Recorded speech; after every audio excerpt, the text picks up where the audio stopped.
Assalamualaikum dan selamat sejahtera. Untuk hari ini kita akan belajar tajuk yang baru, iaitu bab 7, lukisan pandangan tambahan. Untuk tajuk lukisan pandangan tambahan ni ada dua standard kandungan dia, iaitu yang pertama konsep dan jenis pandangan tambahan, dan yang kedua kita nak melukis pandangan tambahan bagi pelbagai bongkar. So untuk apa yang kita belajar hari ini? Ini adalah standard pembelajaran yang ada dalam bab 7. Untuk dapat TP1, kamu mesti faham, boleh terangkan konsep dan kegunaan pandangan tambahan. Yang untuk dapat TP2, perlu boleh membandingkan antara pandangan tambahan dan pandangan ortografik. Kemudian kita akan menentukan satah rujukan dan bagi satu pandangan tambahan. Ini yang paling penting lah. Dalam pandangan tambahan, satah rujukan dia yang paling penting untuk tentukan dia. Untuk TP4 dan TP5, kamu mestilah boleh melukis pandangan tambahan bagi permukaan condong bongkah geometri yang diberi dua pandangan ortografik. Kalau kamu lihat 7.23 ni macam sama dengan 7.22 tadi, tapi dia ada tambahan. Untuk TP6, dia melibatkan permukaan condong dan lengkung. Itu ialah apa yang kita akan belajar dalam pandangan tambahan. Cuma untuk hari ini kita akan belajar daripada 7.11 hingga 7.21 sahaja. So kita lihat untuk konsep dan jenis pandangan tambahan. Ini ialah konsep pandangan tambahan. Pandangan tambahan diperlukan apabila bahagian tertentu sebuah objek tidak dapat ditunjukkan secara lukisan ortografik. Secara yang sebenar lah. Contohnya kita ada objek A dekat sini. Bila kita lukis ortografik, kita akan dapat beginilah. Kita dah belajar lukisan ortografik dalam bab 6. So keadaan ini berlaku apabila mempunyai permukaan condong yang perlu dilukis mengikut panjang sebenar dan menghasilkan bentuk sebenar permukaan objek. So saya ada objek A dekat sini. Bila saya lukis objek A ni dalam bentuk lukisan ortografik, yang warna kuning itu yang saya lihat dari pandangan atas, apa yang saya nampak dari pandangan atas ialah macam bentuk L. Tetapi hakikatnya disebabkan yang permukaan kuning ini ialah permukaan yang condong, maka dia bukanlah saiz dan panjang sebenar. Kita dah naikkan dia. Actually kita dah sama levelkan dia. Katalah ini ialah so kalau permukaan ortografik ni, kalau dia condong, sebenarnya kita kasih kita levelkan dia. Kita levelkan supaya dia sama dengan satah ortografik yang utama. So macam kita naikkan dia lah, daripada yang ke bawah ni kita naikkan dia ke atas. Jadi bila kita naikkan ke atas, ukuran dia ni dah jadi pendek. Maka dia bukanlah ukuran yang sebenar. So tujuan kita lukis pandangan tambahan ni untuk menunjukkan permukaan sebenar yang objek-objek permukaan condong lah. Permukaan condong, supaya kita dapat ukuran sebenar, bentuk sebenar dia, saiz sebenar. Seterusnya, macam mana kita nak dapatkan saiz sebenar tu? Untuk mendapatkan permukaan condong yang supaya kita dapat lihat bentuk saiz sebenar, jadi sama macam ortografik. Kalau ortografik, katalah ada pelajar ni, dia nak lukis pandangan atas ni, yang atas ni. So nak lukis pandangan sebenar, ortografik kita akan lihat tegak dia ke bawah. So bila ortografik, yang condong ni dia akan ternaik ke atas lah. Dia akan ternaik ke atas. Jadi untuk mendapatkan condong ni sahaja yang sebenar, maka kita perlu memandang tepat ke arah permukaan tersebut. Maksudnya mata kamu mesti 90 darjah lah. Dekat sini mesti 90 darjah.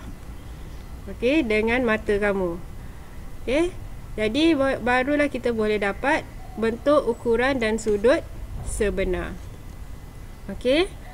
So ini adalah contoh pandangan tambahan yang kita akan lukis. Biasanya dia akan beri dua pandangan sisi, dua pandangan ortografik. Okey, sama ada sisi atau hadapan, atas atau hadapan, yang macam itulah.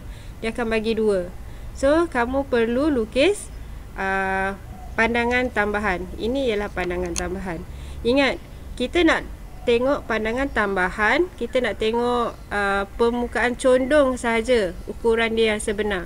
Bila kita lihat permukaan condong saja yang sebenar, yang lain-lain ni dia akan jadi bukan yang sebenar lah. Okey, dia akan jadi lain. Sebab dia punya paksi ni tak selari dengan garisan-garisannya. Okey. So satah ni, satah tambahan dia hanya selari dengan permukaan condong sahaja. Okey, itu ialah konsep pandangan tambahan lah. Okey, seterusnya yang ini kita boleh lihat dalam buku teks muka surat 155. Okey, untuk yang ini, okey, yang tadi ni, ini pandangan tambahan ni dia dapat memperlihatkan bentuk dan saiz sebenar objek. So untuk condong ni, okey, kalau kamu lihat pandangan hadapan, ini bukanlah bentuk yang sebenar. Walaupun L shape, tapi dia bukanlah bentuk yang sebenar. Okey, bentuk sebenar dia ialah yang warna kuning ni, selepas dibuat pandangan tambahan. Okey, yang ini kalau kita lukis pandangan tambahan bagi permukaan yang condong, kita juga boleh dapat menentukan panjang sebenar. Okey, yang ini, okey, so kita akan dapat panjang sebenar dia. Okey, mana ni kita akan dapat panjang sebenar. Okey, begitu juga kalau dengan sudut. Kalau ada angle dia sedikit, so kita boleh lihat gunakan pandangan tambahan. So kalau kita lihat, kalau yang ini, okey, sebab dia straight, sama dengan satah. Okey, sama dengan satah. Okey, so ini ialah sudut sebenar. Okey, kalau dia condong sedikit tapi kamu nak lukis straight, okey, so ini bukanlah sudut sebenar. Okey, nak dapatkan ke sudut yang sebenar, kita pun kena lukis selari dengan kita kena pandang berserenjang dengan objek ni. Okey, kita kena pandang secara berserenjang.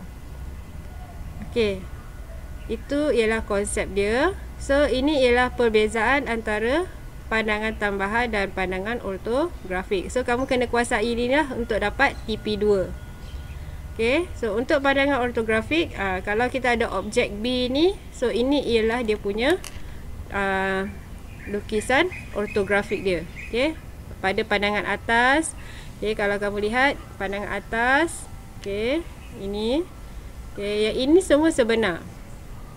Okey, dia jadi tak sebenar. Okey, yang ini ialah sebenar sebab benda ni bukan condong kan, dia ialah flat. So kamu boleh ini adalah permukaan yang sebenar. Yang tak sebenar dia ialah pada permukaan hadapan, okey, dan permukaan sisi. Sebab kamu dah tarik dia supaya sama level dengan permukaan yang satah utama tadi. Okey, kamu dah tarik dia supaya dia tegak juga. Okey, padahal asalnya dia ialah condong. Okey, so rajah menunjukkan objek B dan lukisan ortografik yang terdiri daripada pandangan atas, hadapan dan pandangan sisi. Okey, ketiga-tiga pandangan itu tidak dapat menunjukkan bentuk dan saiz sebenar kerana kedudukan permukaan tidak selari dengan satah utama ortografik. Itu yang saya cakap tadi lah. Dia tak sama, maka kamu tak boleh anggap dia sebagai panjang sebenar ataupun bentuk sebenar. So untuk lukisan tadi, cara dia untuk kamu dapatkan permukaan yang condong ni, yang dapat ukuran sebenar dia, kamu lukis secara pandangan tambahan. So rajah menunjukkan objek B jika dilihat secara tepat kepada permukaan condong. So yang tepat hanyalah yang ini, permukaan condong. Okey, yang condong ni saja yang tepat. So yang tapak dia ni tak tepat lah ukuran dia sebenarnya, sebab kita dah condongkan selari dengan pandangan tambahan. Okey, so kamu kena faham lah, kena faham apa beza pandangan tambahan dengan pandangan ortografik. Okey, next kita akan membezakan jenis-jenis pandangan tambahan. Okey, ini soalan-soalan favourite lah. Okey, jenis pandangan tambahan, kenal pasti. So dia ada 3 jenis pandangan tambahan. Yang pertama ialah pandangan tambahan ketinggian. Okey, di mana dimensi tinggi pada pandangan tambahan dikekalkan kerana diunjukkan dari dimensi tinggi pandangan hadapan. So, macam mana kita nak kenal jenis pandangan tambahan? Okey, pertama kita ada permukaan yang condong tadi. Okey, kita kenal pasti permukaan yang condong dan satah rujukan yang diberi. Okey, satah tambahan, satah tambahan. Katalah ini ialah satah tambahan yang diberi. Okey, biasa satah tambahan memang diberilah. Okey, dan satah tambahan ini kalau kamu lihat dia menghadap permukaan condong ini. Okey, ini yang condong ni. Dia selari dengan permukaan condong ni. Okey, dia selari. Okey, dan permukaan condong itu berada pada pandangan atas. Okey, kalau kita dah belajar lukisan ortografik, pandangan atas, okey, kita dah belajar kan lukisan ortografik. Pandangan atas ada ukuran kedalaman. Okey, ini ialah kedalaman. Okey. Dan ini ialah dia punya kelebaran. Okey, kamu kena ingat pandangan atas ada lebar dengan dalam. Apa ukuran yang tidak ada? So, yang tidak ada ialah ketinggian dia. Maka, kalau tak ada ketinggian, okay. So, kita ambil, kalau pandangan atas ni cuma ada lebar dan dalam, kita ambil, dia tidak ada ukuran tinggi. Makanya, ini ialah pandangan tambahan jenis ketinggian. Jadi, untuk pandangan tambahan ketinggian, kamu akan ambil ukuran tinggi. Okay, ukuran tinggi ini yang akan dipindahkan kepada pandangan tambahan ini. Okay, so itu maksudnya pandangan tambahan ketinggian. Okay. Begitu juga dengan pandangan tambahan kelebaran. Okay, so pandangan tambahan kelebaran. So untuk pandangan tambahan kelebaran, dimensi lebar yang akan dikekalkan pada pandangan tambahan. So macam mana kita nak tahu pandangan tambahan kelebaran? So kalau dekat sini ialah pandangan hadapan. So di sini ialah pandangan sisi. Jadi satah tambahan selari dengan permukaan condong ini. Okey, jadi kita kena lihatlah. Okey, kalau satah tambahan selari dengan permukaan condong di pandangan sisi, kita kena tahu apa yang ada, ukuran apa yang ada pada pandangan sisi. Okey, iaitu ini ialah dia punya kedalaman. Okey. Dan juga ini ialah dia punya tinggi. Okey, jadi pada pandangan sisi tidak ada ukuran kelebaran. Maksudnya kita akan ambil ukuran kelebaran, okey, ukuran kelebaran daripada pandangan hadapan ini yang kita ambil untuk diletakkan pada pandangan tambahan. Okey. So apa yang tak ada itu dah dia punya jenis pandangan tambahan, dan ukuran yang tak ada itulah yang kita akan ambil untuk letak dalam pada pandangan tambahan. Okey, untuk pandangan tambahan kedalaman sama juga. Okey, kita kena tahu satah tambahannya. Okey, selari dengan permukaan condong yang mana. Okey, kalau dalam kes ni satah tambahan dia selari dengan pandangan hadapan. So ukuran pada pandangan hadapan yang ada ialah kelebaran, okey, dan juga ketinggian. Jadi apa yang tidak ada? Kedalaman. Okey, so pada pandangan sisi kedalaman ialah yang ini. Okey, ini ialah kedalaman. Okey, maka ukuran kedalaman inilah yang kita akan ambil untuk letak pada pandangan pandangan tambahan tu nanti. Okey, so ukuran ni yang kita akan ambil. Ini ialah ukuran dalaman. Okey. So itu ialah jenis-jenis pandangan tambahan.